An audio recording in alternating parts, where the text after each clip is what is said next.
if we're going to think about how to present our data in a sensible way, then first of all, that will obviously depend on the type of data it is. So first of all, let's define a couple of the terms we're going to be using.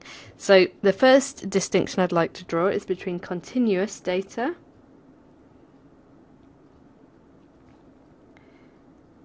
or quantitative,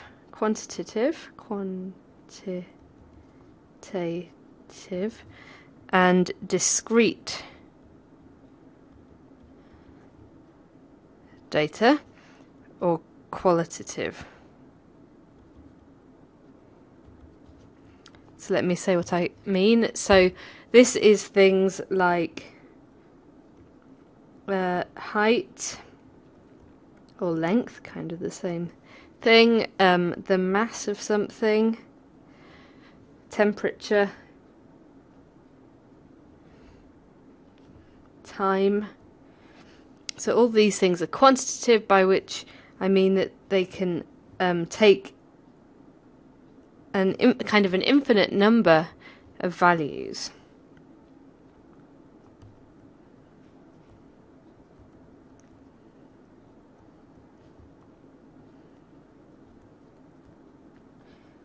Depending on the accuracy of measurement.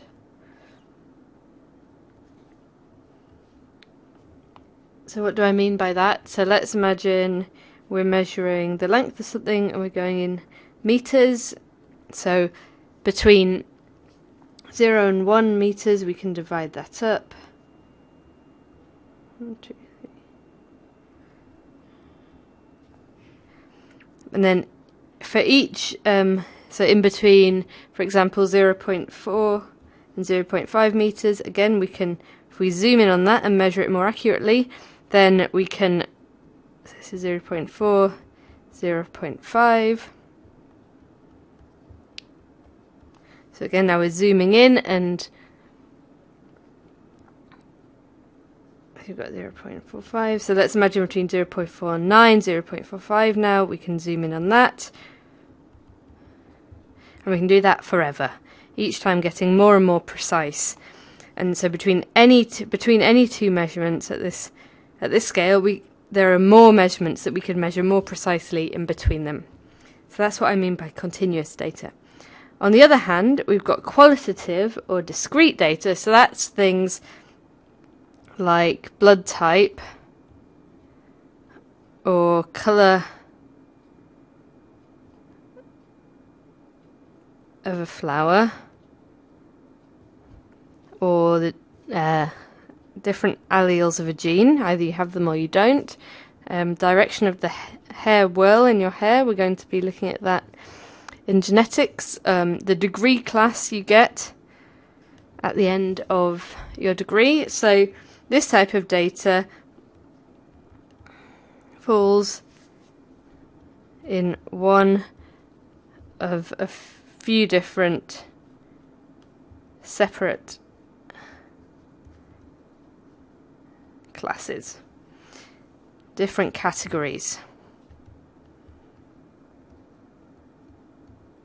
And note the spelling of discrete here.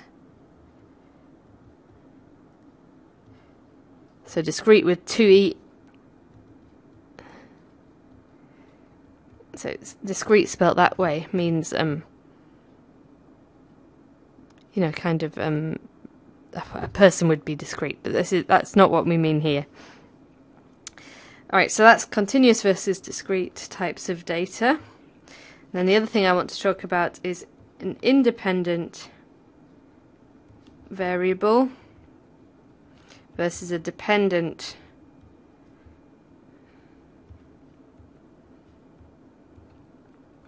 variable.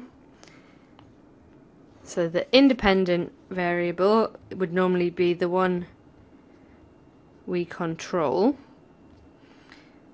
And then we're looking to see what the effect of the changes in that variable are on the dependent variable. So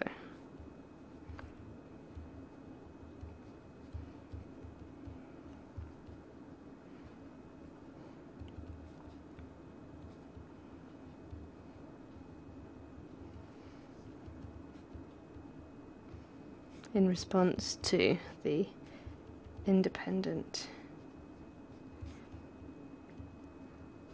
variable. So for example, we might incubate a reaction in different temperatures. So then the temperature would be the independent variable that we're controlling, and then we're looking at, for example, the activity of the enzyme in those different conditions, and that would be our dependent variable.